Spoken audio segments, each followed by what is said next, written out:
This will be part 3 of the Temple of Baal to be erected on Times Square, April the 19th, on the day of the blood sacrifice to the beast.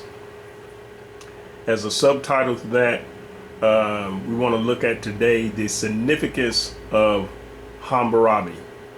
Hammurabi is the Babylonian king that, according to Babylonian tradition and mythos, Hammurabi received the law, the 282 laws from Marduk, Anu, or Baal. In some photos, he's depicted as or named as Shemesh or Shamus, but he is a deity. He is not the one true God, but one of many little g's. And so Hammurabi, in this this carving, bas relief, as some call it, Hammurabi, the king of Babylon, is receiving the law from Baal. And so Hammurabi's significance in all of this is that just like Moses was to the Hebrews, Hammurabi is seen and depicted as the lawgiver. And so Hammurabi's significance is still in effect. Even today, Hammurabi is considered one of the 23 lawgivers that's depicted up on the south wall of our Supreme Court building. So yeah, let's take a look at the south wall of the Supreme Court building as we continue to look at and focus on Hammurabi's significance and the part he plays in the resurrection of the Temple of Baal here in America, and how all that ties into the revelation or the revealing of who Mystery Babylon really is.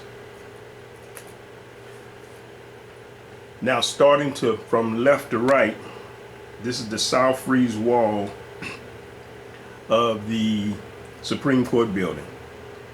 To the very left there, holding up the left hand, is the allegorical figure Fame. And to Fame's right is Menendez, the first king of the first dynasty of ancient Egypt. He ruled Upper and Lower Egypt, and he's, according to history, supposedly reigned some 3200 BC before Christ. And to his right is Hammurabi. Again, this is the south wall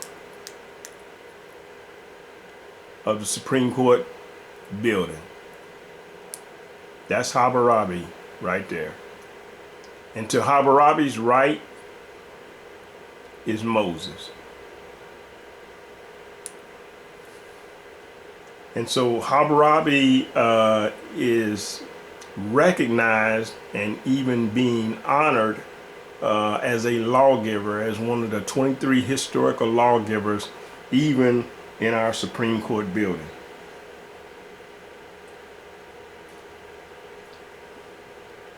Now, next to Moses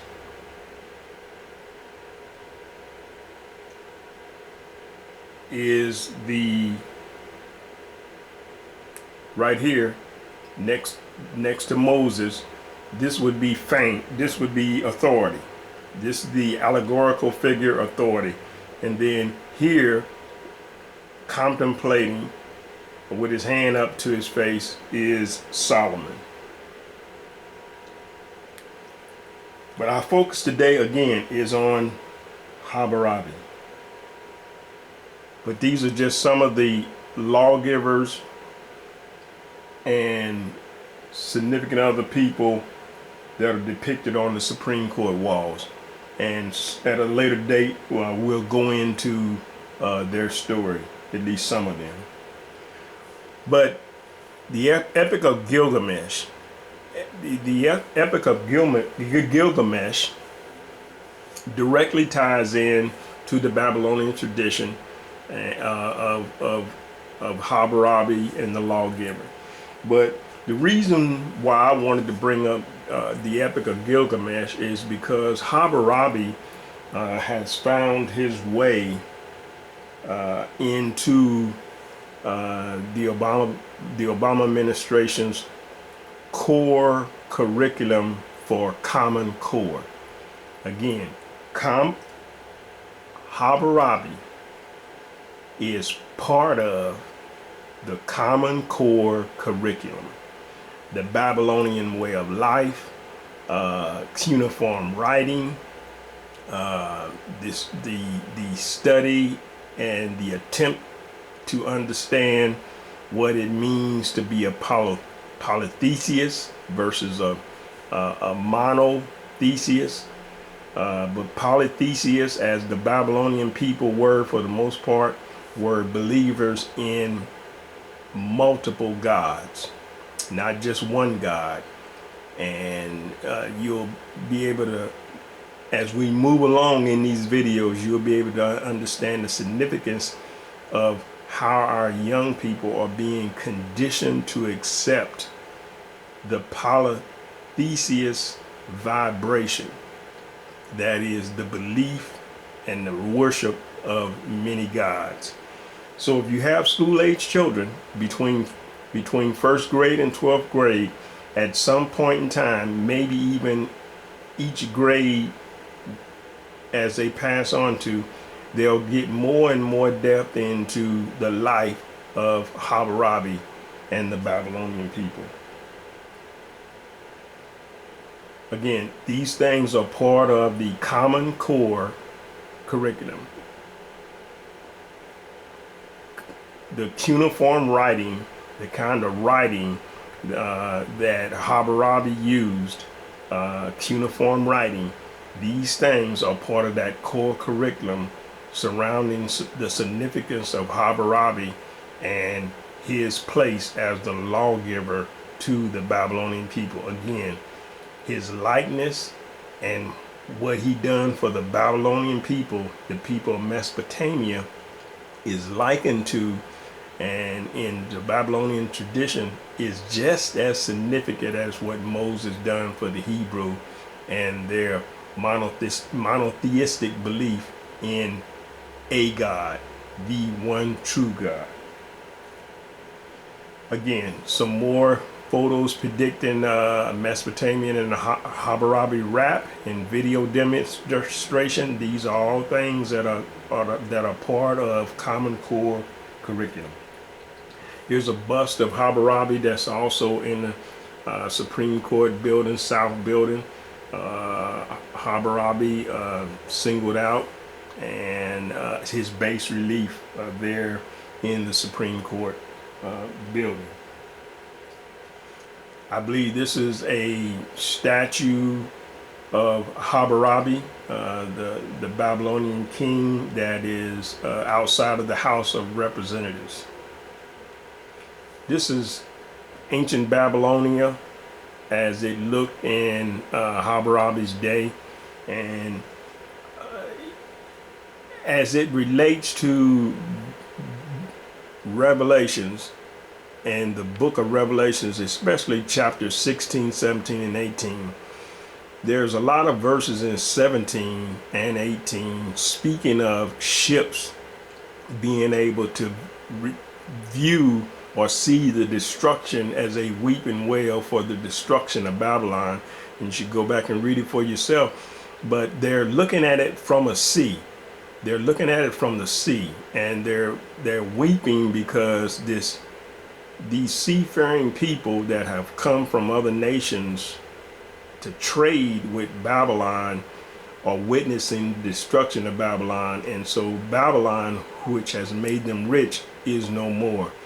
But the reason I bring that up is because in 17 and 18 it says the witnessing of Babylon's destruction will be by sea.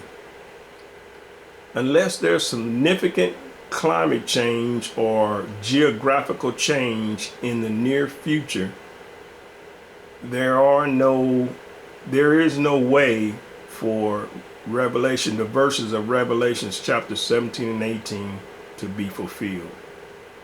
There is no sea there. There is no port of entry for ships to sail up into and witness the destruction of Babylonia.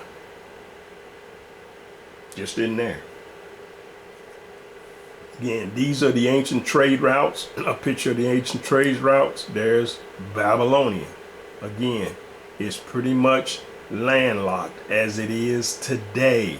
Babylon in Iraq is pretty much landlocked. So in order for Revelation 17 and 18, the prophecy of the revelation given to John to be fulfilled, if it is depicting this Babylon or the Babylon of modern day Iraq, there would have to be some significant landmass changes and some inland seas that would allow the fulfillment of that verse to happen. So Mystery Babylon, as alluded to in 17 and 18 of the Bible, is not right here. But again, Hammurabi and Common Core education, as you can see right here, this is grade 1, presented by Kim Kristen, Plate River Academy. These are the things that they're going to be going through. You can pause the video and read through it, but we're going to keep moving. Concept objectives. They've got our importance of the Tigris and the Euphrates River. Students will locate and label Mesopotamia. Students will write and draw pictographs and cuneiform writings. These are first graders now. Students will create a code of laws for the classroom. Students will write and illustrate a class book about Mesopotamia.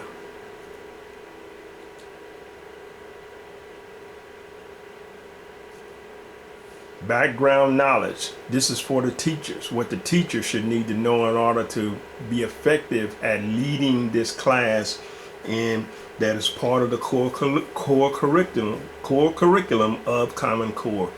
What your first grader needs to know: ancient civilizations, the ancient Near East, Gilgamesh the king. Students should have prior knowledge of the names, locations, and 7 continents. They should also have knowledge of the difference between the rivers and oceans. Some more resources. Here's a bust, I believe, I think this may be 6 or 7 feet tall, but this is in a museum in Paris. I forget the name of the city in Paris, but I believe it begins with an L. Lavrier, but it's in Paris. Again, this is another depiction of the carving of Hammurabi on the left here. Hammurabi on the left here, getting the scroll or the law from Baal, and that right there in the hand of Baal is a scroll of the law.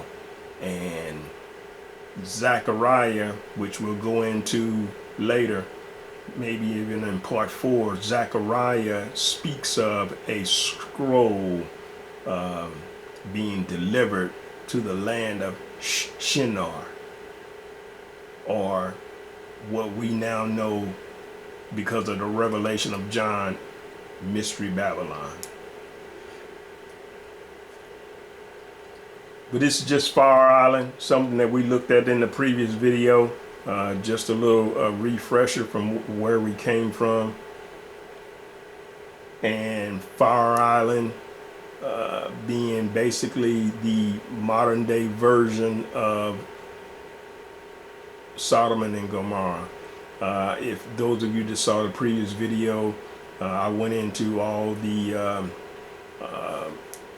advertisement around Fire Island and how they accommodate gay and lesbian couples, and how they really cater to the lifestyle, even to the limousine services. Again, here's another recap picture, but again, here's that headdress that I was pointing out to you guys in that last video. That headdress that is depicted in some of the following photos being worn by some of the participants in the Madonna concert. Even she has on a similar like headdress. So here's the Statue of Liberty is right here at the mouth of the headdress.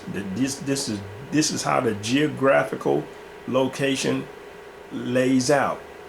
This is not man-made. This is just how the geographical location lays out. And so the energy that's associated with Hammurabi and Gilgamesh and Baal, this area, because it obviously was emanating a certain kind of energy, that energy knew that this area would be the home for it hundreds of years ago.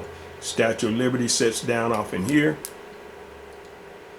Fire Island, which we looked at in the previous picture. Babylon, New York, Northern Babylon. Times Square, which is where the temple is going to be erected. The UN headquarters. UN headquarters right there. So the Bible says that, and the beast gave him his seat. More on that in another video. Again, this is more on Fire Island. Like I said, you can pause it and read it at a later date. Again, Fire Island. The lighthouse on that's on Fire Island. There's Babylon, New York. Here's where Northern Babylon is. There's the Statue of Liberty down here. Again, somewhere in here is the UN. Somewhere in here is Times Square. Within a mile of the UN, it's less than 1 mile from the UN to Times Square, where the Statue of Baal is going to be erected. Right here, we have a statue that went up in Detroit of Baphomet, which is just another name for Baal. See the headdress, see the headdress, see the children, which are part of the sacrifice and the worship of Baal. See, again, this is Baal, Baal, Chemosh, Marduk. All these are the same energy, just different manifestation in the way of names. But this statue went up by way of the Satanic Temple in Detroit on July the 25th, 2015, after the same-sex marriage law was passed. Soon thereafter, because I believe that with the passing of that law, that lifted the hand of God off the land. And soon thereafter, within a month thereafter, a statue of Baphomet / Baal / Marduk goes up in Detroit. You see the date there. And so, according to the historian Josephus, regarding the law of the land, it's believed that according to Josephus, the historical date in which the Babylonians breached the wall of Jerusalem is the same date that same-sex marriage became the law of the land. I need to repeat that. According to the Jewish historian Josephus, the historical date that same-sex marriage was made law is the same date that the Babylonians breached the wall the first time in Jerusalem.